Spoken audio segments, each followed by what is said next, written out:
Okay, hello guys. Right, so this lesson, the Paris Peace Summit of 1960, ties very heavily into the last lesson on the U2 crisis. I mentioned Paris Peace Conference Summit during that lesson, and I'm just going to go into a little bit of detail in this video about that particular event. So I'm sitting in front of a really beautifully painted picture of President Eisenhower.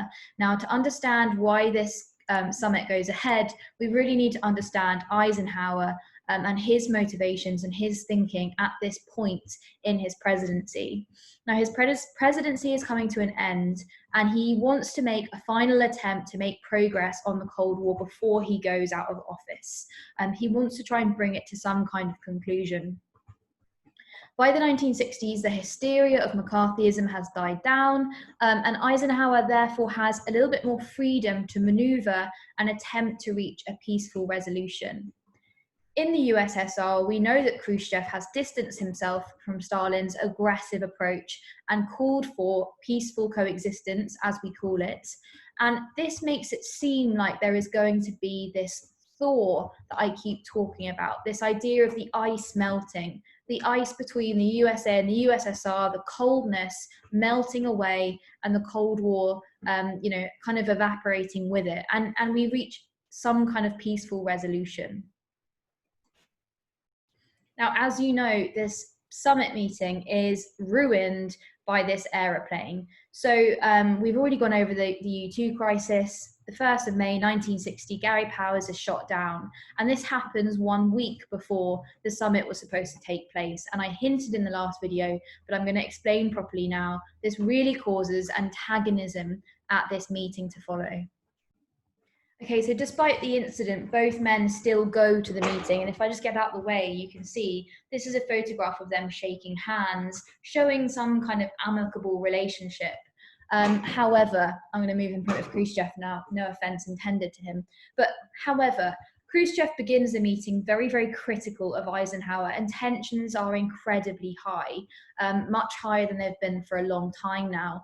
He demanded an apology for the U2 crisis, and Eisenhower, as I said, refuses to give this.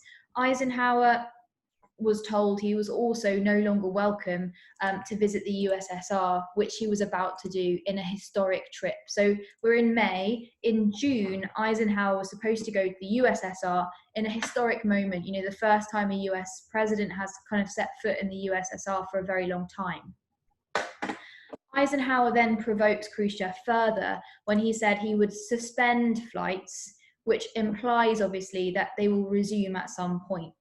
And at this point, Khrushchev storms out of the meeting, saying he's furious at how he has been treated and how he has been spoken to. This leaves the superpowers' relation on worse terms than before the meeting began. Even though this meeting had been called to establish a friendlier relationship. So all of this really signals, like I said before, an end to that period of coexistence and to that thaw that we've talked about.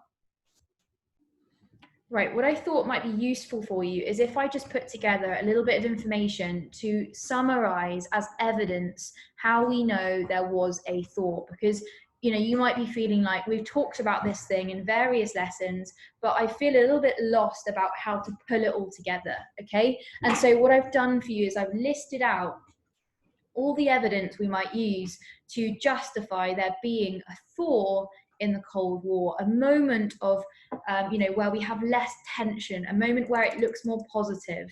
And some of that evidence is this. Now, we can talk about the peaceful coexistence and the rejection of Stalin, de-Stalinization that came from Khrushchev in his secret speech in 1956. We can also talk about the fact that in 1955, Khrushchev attends a Geneva summit meeting with the Big Four. So with Eisenhower from the USA, with Anthony Eden from Britain, with the French Prime Minister. And they discuss security, they discuss Germany, they discuss German unification. And Khrushchev even goes as far as to say that he will allow Germany to have unification as long as it's neutral, basically. Okay, which is why after NATO, allow West Germany to join NATO. That's why he gets so angry, and hence why he then creates the Warsaw Pact. Khrushchev also travels to internationally. He goes to Camp David, which is in America, in Maryland in 1959. Okay, so he's really showing that he's kind of open to a more coexistence, as he phrases it himself, and he's open to this new way of being more involved in world affairs. So I'm just going to move out of the way. Obviously, pause it if you like to make some notes. But here is our evidence, and bringing all those things together that we've kind of mentioned randomly at random points. The U2 crisis does bring an end to this thaw, though. Okay, so as I said, the U2 crisis does bring an end to this thaw. This opportunity for peace, this opportunity for better relations, all kind of disintegrates with the U2 crisis and with the failure of the Paris summit.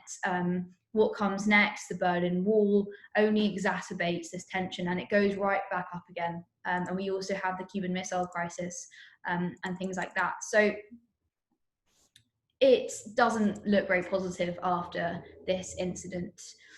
There is an argument that actually perhaps Khrushchev wanted this summit meeting to fail on purpose, and that actually, even though he'd begun his kind of time in office as, you know, exaggerating his desire for peaceful negotiations, that actually by this point he wanted to exacerbate the situation and show his strength and show that he wasn't, you know, essentially giving in to America. Perhaps he needed to kind of show his strength in terms of his own country and the politicians in his own country. Now, if we're looking at evidence as to why we can argue this, here are some pieces of evidence we can say. We can say that the Soviets had known for some time about the spy planes, and they themselves had their own spy planes and their own fair share of espionage. So, you know, was his reaction not really equivalent to the damage done? You know, he overreacted essentially. Second point, some have argued that he purposefully didn't want this conference to succeed because he wants to be shown to be aligned to a new, firmer approach. He contextually is in a strong position with the space race, so he feels like he might have the upper hand in that sense. They're ahead in the space race. They also managed to catch up, and they have a significant amount of nuclear weapons and weaponry in the arms race. So they're quite strong at the moment, the USSR. We've also recently had the Hungarian uprising, where the West didn't get involved. So it gives him a bit of a more powerful footing to say, you know, we don't need to tally along your lines. We don't need to make peace with you because you're not doing us any harm anyway. So what's the point? Finally, I think we can't forget this idea that he was the leader of the Soviet Union who were in charge of the Warsaw Pact. There was definitely a pressure for him to be strong and to appear strong. And so all of these things together maybe explain why he does walk out of that meeting. Even though we can't say for certain whether he, you know, intended and did everything in order for the meeting to fail, or whether that was just the way that he reacted based on these contextual pieces of information.